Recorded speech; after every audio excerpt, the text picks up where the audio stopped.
and would have been in much worse shape than they're trying to portray it. But the writers don't want to deal with any of that, so they just skip past it and they just make it a joke in the Spider-Man movie. We call it the blip. Look, people are popping into basketball games and people are tripping over them and it's wacky. Okay, well, what about all the buildings and stuff that fell down, people that pop back up in that space and then plummet to their deaths? What about people who were on planes at the time and pop back in and fall to their deaths? Jesus, Aaron? This is like Dark Aaron? The news surrounding Captain America Brave New World has been very, very bad for well over a year now. It just keeps getting worse, more reshoots, more test screenings. And the news just got worse, Aaron. It looks like this might be the Marvels level disaster for Disney after obviously they had hoped that they'd turn around the outlook for the MCU with Deadpool and Wolverine. Maybe that's an aberration. So it looks like this thing is going to be going down in flames. Maybe they should reshoot it a few more times. Maybe they could re-add Seth freaking Rollins to the movie. Oh, that would be good. Oh, here's what you do. Just scrap the whole thing, get a new script, and shoot it all in the next month, and cobble it together and put it out in theaters. With a new villain? Get rid of Sidewinder, get rid of the Serpent Society. Yeah. We're just going to grab something else. It didn't work. Oh, my God. I saw the Funko Pop for the leader, for Tim Blake's The Leader. That's going to be disappointing. Oh, yeah, the leader is coming back. They announced that. Mm-hmm. And apparently he's still in the movie. At least he's still in the Funko Pop form. I wonder if there's a Funko Pop of Seth freaking Rollins that they produced that as Cobra. I mean, I'm fine that he's out of the movie because I don't think he would have been a good Cobra. Just like I am not happy with Gus Fring being Sidewinder. Giancarlo Esposito? Yeah, he's just going to show up and he's going to be some variation of Gus Fring. Except he won't be. It doesn't look like he's going to be quiet and intimidating like Gus was.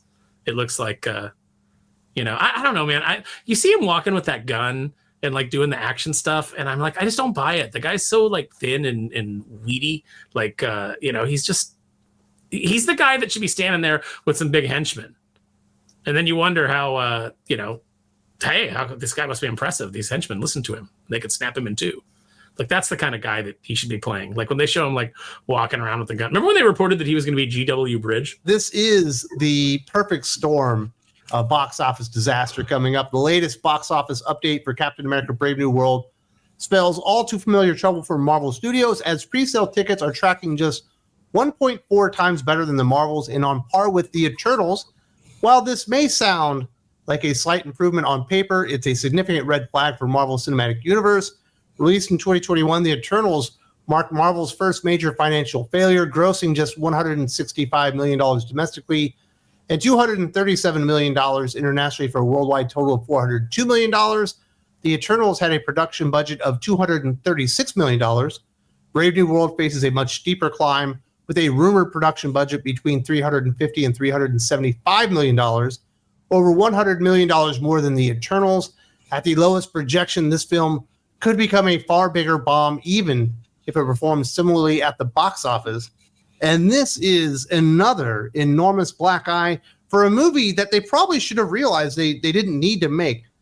Falcon the Winter Soldier didn't really work. Nobody wants Anthony Mackie as Falcon Cap. They want him as Falcon. They actually want the real Captain America. This was the most predictable outcome for any of this. Yeah, no, it absolutely is. And then, when you have your stars going out and getting political and alienating half of the audience, that's going to hurt you too. Now granted, Anthony Mackie wasn't part of that, but it still like has that kind of stink on it, to where people just don't want to support this stuff. And I honestly, I think that people are tired of the superhero formula. And they're tired of like the MCU. Like it just kind of all felt like it came to a natural conclusion with Endgame. And then you had a couple of post-Endgame successes with, Spider-Man, which is always going to do well. And, Guardians, which was basically like a holdover from the previous phases. But everything they've done since then has not worked. Black Widow wasn't good, despite, some good performances. And nothing has really been decent from them in a long, long time. And Falcon and Winter Soldier was such a travesty, and they did such a disservice to the character of Sam Wilson in that one, and the goodwill that Anthony Mackie had built up with the character already. He was a totally different character in that show, and a very unlikable one. Absolutely. He just changed on a dime like that, and it kind of just brushed aside the Winter Soldier storyline, which didn't really make a whole lot of sense. Anthony Mackie not being able to provide for his family and get a loan, even though he's one of the people that literally saved the entire world. He'd be one of the most famous people in that universe. Nothing he has very really made powerful and sense rich there. friends. Yeah, no, Exactly. But it was all in service of the message, and it does feel like this is more of the message. And I think that's why people are going to reject it.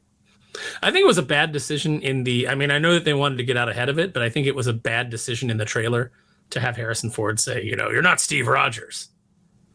And remind everybody that, oh yeah, he's not Steve Rogers. Because the moment he says that in the trailer, I go, oh yeah. And I whatever little investment I had in it just goes away. I'm like, you're right, he's not Captain America. I think it was a bad idea to just make the trailer in the movie, to be completely honest. Like, they're just throwing money out the door. And now it's just trying to recoup some of what they've lost dumping into this movie. It was a bad idea from the start. Like, even narratively, the Winter Soldier was being set up to be Captain America, but then Kevin Feige got all modern day politics, and it has cost the MCU, it's cost Disney, a ton of money, and it'll continue to cost them a bunch of money because this thing probably won't even break even. Absolutely not. It's going to lose way more than that. And the interesting thing is that it's kind of on par with the Eternals right now. And the Eternals is one of the very first MCU projects out there that was overwhelmingly, yes, this is in support of the message, not in support of the MCU. We chose this vehicle because we could do all the race and gender and sexuality swaps that we wanted to. And you can clearly see that they never learned from their mistakes. Wes, I don't know why you would say that about the Eternals. That movie saved lives. It saved lives. It saved your life? You didn't see that on the red carpet? One of the cast members was like, I guess because there was a gay kiss in it. This movie's going to save lives. Okay. You got a little bit of an inflated sense of yourself there, but sure. Maybe save some people some money they would have spent on an actual MCU movie that they wanted to see. Probably save some bucks. But as we previously reported, opening weekend projections for Brave New World are estimated to land between $81 and $107 million with a median figure of 96. Many outlets are quick to point out that the film is tracking similarly to 2014's Captain America the Winter Soldier. As if that's a positive, Captain America the Winter Soldier opened domestically at 95 and grossed $260 million at home. Adjusted for inflation, the Winter Soldier's opening weekend climbs to $127 million and a $356 million haul, far both beyond what Brave New World is tracking to achieve. And obviously, Brave New World is a far more expensive movie to that. And I don't think, based on word of mouth and what we're seeing out of the, test screenings, that this is going to resonate with people the way that the Winter Soldier did. And it won't even come close to that original, domestic box office, $260 million. It'll be lucky to get over 150. Is there any irony in the fact that Marvel Studios is now churning out more bombs than Stark Industries ever did in the first Iron Man movie? It's really depressing how they just... this is the problem, is that it seems that Kevin Feige just was good at surrounding himself with some talented people. And once he got it into his head that he was responsible for the MCU's success and, just started bringing in these, diverse directors that, what'd you do? You directed a movie where some Asian people like ride around in a van, a very low budget movie. You know what? You should do the Eternals.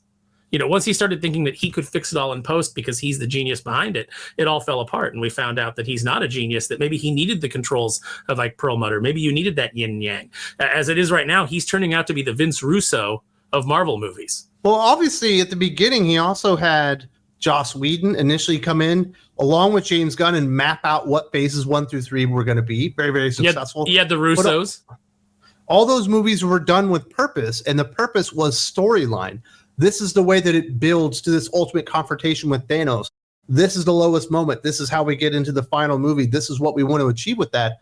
And you can see they never mapped anything out like that when it came to purposeful storytelling. And it's no wonder that people just kind of stepped out on the MCU like, well, it's not even doing anything anymore. I don't even know what phases 4 and 5 even mean at this point. What were they even trying to achieve? They're trying to set up Kang. And Namor. He's not in there. There's no Namor. Well, I mean, they couldn't have known that Kang was good. They made a Black Panther movie without ever putting the Black Panther in there. Like, that's and pretty now stupid. you're getting a Captain America movie with no Captain America. Yeah, and we're getting Ironheart on Disney Plus. And none of this has ever worked in the comics, which is the test market. If you can't satisfy the core audience, you really had the hubris to think that, oh, don't worry, we'll make it work in the movies. Now, granted, there have been some things that have come from the comics that have worked better in the films, like or in the shows. Like we said, Kate Bishop isn't an insufferable bitch in the MCU. Like she is in the comic books. They seem to have done that. People seem to have, the 12 people that watched the Miss Marvel show seem to have liked it. Even the people that didn't like it seem to like Iman Vellani. They like her attitude. They like her energy. But, you tried to jump to all new, all different, which was a failure. And now it's failing in the movies, and big surprise. You had a test market that was comic book fans, and they said no. And it turns out that their tastes are pretty much one-to-one with general public taste. Your casual viewer rejects these things the same way that hardcore comic book fans did. At just 118 minutes long, Captain America Brave New World will be the shortest Captain America movie to date, yet its budget has reportedly ballooned to a staggering $350 million, which means that it cost a jaw-dropping $2.9 million per minute of runtime.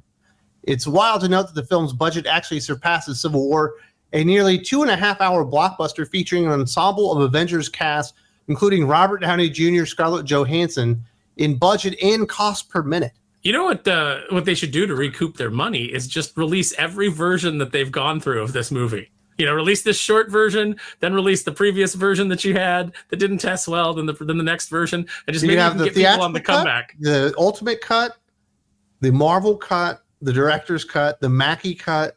Mm-hmm. We can have the Harrison Ford Cut.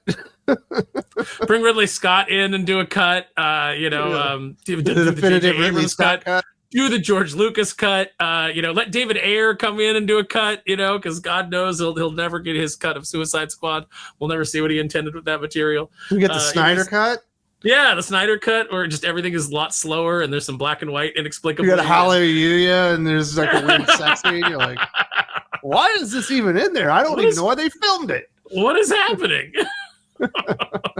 This film is, the big problem for this film is that it is going to be just an extreme display of Hollywood excess and cowardice combined, is because they keep backtracking because of world events, because of, the shifting cultural landscape underneath them, which isn't really shifting. It's just been revealed. That's why none of these things have performed well, is because the landscape has been the landscape and they have failed to recognize it. And now they're trying to react in real time, but they don't have any clue of what they're doing. The cowardice of removing Sabra as an Israeli superhero and just making her a Black Widow because, they were afraid of all the Free Palestine protesters. I don't know how to tell you this. Those people don't have any money to go see your movie anyway. So you should have just left it as is. And you should stop. You should just make movies, make stories like the comic books, create art. And if you do that, you'll probably end up with a pretty good movie and people will probably come and see it. But, trying to be political and trying to react to political things all the time and trying to satisfy everybody, who was the dickhead that did The Flash that was just talking about how the reason that the Flash didn't work. Yeah, Machete. The reason that The Flash didn't work is because it didn't hit the 4 quadrants. Lots of movies don't hit the 4 quadrants. When you try to make a movie for everybody, it ends up being for nobody. Narrow in on who the people who are most likely to see your movie are, even if that demographic happens to be those horrible white males, which ended up being your audience for The Flash, the people that did see it. Aim it at them, make it good, and if you make a good movie, then they'll bring their girlfriends and people will go to see it and they'll be word of mouth and people will like it. There were plenty of women watching the MCU in its early stages, and you know why? It's because they had hot guys taking their shirts off. Yeah, it was popular, and hot guys were taking their shirts off. How stupid are these guys to never think of the next step for Captain America and not do that Death of Captain America story? That's the most recent Captain America story that everyone knows and loves. And there was a through line to where they could have gotten somewhere post Captain America, but they wanted to turn him into like old man Biden for no reason and have the stupid, here, take this shield, even though I technically shouldn't exist in this timeline anymore.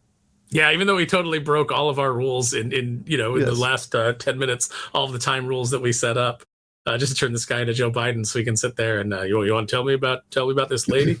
Oh, no, I don't think I do. And by the way, and here's the deal. It's just like, it was so bad. I know Endgame was a crowd pleaser in a lot of ways. And, I think a lot of us were forgiving because we're like, I guess maybe I'd...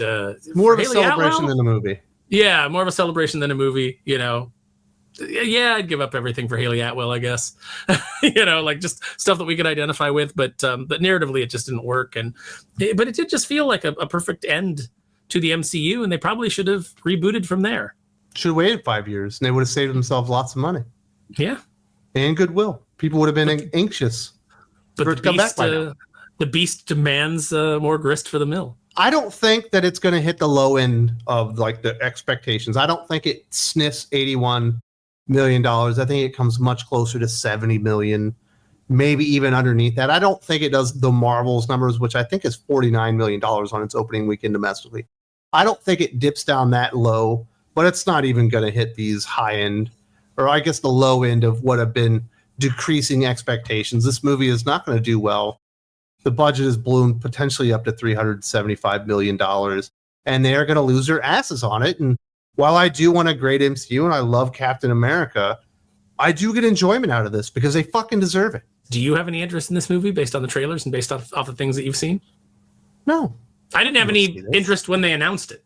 Like that's for me, if you could go back in time and tell me as a kid that like they'll be making Marvel movies and you won't care. I would have been like, what? That's impossible. At the end of Falcon and the Winter Soldier, I hated the Anthony Mackie Captain America character. He was the fucking worst. Mm-hmm. You do better, Senator. Don't call them a terrorist, even though they're blowing people up and murdering them. Yeah, you got to stop calling them terrorists. That weird thing of like trying to get us to sympathize with the worst people imaginable and think of them as the hero. Like, just the way he floats down like Superman holding Supergirl on the cover of Crisis of Infinite Earths, the way he floats down holding the terrorist's dead body. And we're supposed to, I was like, are we supposed to be sad? I'm glad Sharon shot her. I wish she would have shot her a few more times. I wish she would have like gone kneecap, elbow, elbow, and then shot her in the head. Give her a little measure of the pain that she inflicted upon other people. Carly was not a good person, and she was not played by a good actress. And everything about that show is wrong. Everything about that show is backwards. It's absolutely excruciating to watch. It is the destruction of a character that people liked. They make Sam Wilson into just the worst kind of person imaginable, and they just wrote themselves into a corner where it's like these are people who their activism, it doesn't matter that it flies completely in the face of logic. It's just, feelings over, reality. Well, Falcon feels this way, so these people should do better. Okay, how do we do that, Falcon? We just had half the population pop back into existence after 5 years. Resources are limited. A lot of shit fell apart. They want their houses back. Mm-hmm. They want their shit back. You can't keep their house that you didn't fucking pay for. Yep. And by the way, a lot of those institutions would have collapsed. This is the stuff that they didn't want to deal with, and this is why doing a 5-year time skip for the snap was such a bad idea. Is because it leaves your universe in a state. Think of all the things that would have fallen apart after half the population disappeared. There would have been wars. Things would have gone to shit. There would have been buildings collapsed. Like the world would have fallen apart. And would have been in much worse shape than they're trying to portray it. But the writers don't want to deal with any of that, so they just skip past it and they just make it a joke in the Spider-Man movie. We call it the blip. Look, people are popping into basketball games and people are tripping over them and it's wacky. Okay, well, what about all the buildings and stuff that fell down? People that pop back up in that space and then plummet to their deaths. What about people who were on planes at the time and pop back in and fall to their deaths? Jesus, Aaron? This is like Dark Aaron? No, this is the reality of what they wrote. They don't think about what the consequences of the corner that they write themselves into. Man. And they don't want to deal with it, so they just hand wave it away. But if you think about it for more than 2 seconds, it all falls apart. And that's why the post-Endgame universe does not work. That's why it should have ended there. You could have done Spider-Man. You could have done Guardians. That would have been it. Would have been fine. Even could have done Black Widow because that's a prequel. Who cares? Deadpool Wolverine. Movie. Yeah, Deadpool Wolverine. Doesn't matter. But everything else, you didn't need to do and you shouldn't do because now you exist in a world that makes no sense. And you don't want to deal with the consequences. So you just try to Jedi mind trick us and it doesn't work. There's a disconnect now between the audience and these characters and the world that they live in. And we all got introduced to Dark Aaron, which I didn't even know existed. You got introduced to editorial. Oh no. I'm so enraged. I'm pulling my headset out. No, you got introduced to editorial Aaron, who looks at the story and starts to poke holes in it and say, well, what about this? What about this? What about this? I do want to say thank you very much to Aaron. If you would like this entire conversation, because we got another 2 hours on the Geek Fix, we'll be talking about some wrestling news, a little bit of Darkwing Duck, some more Disney plus Marvel stuff, some bunch of movie news, all that kind of stuff. On the Geek Fix podcast, you do need to go to Think World Patreon. These Pharaoh's Never Ending Christmas Tree tier. There's a link in the video description. Hope to see you there very soon.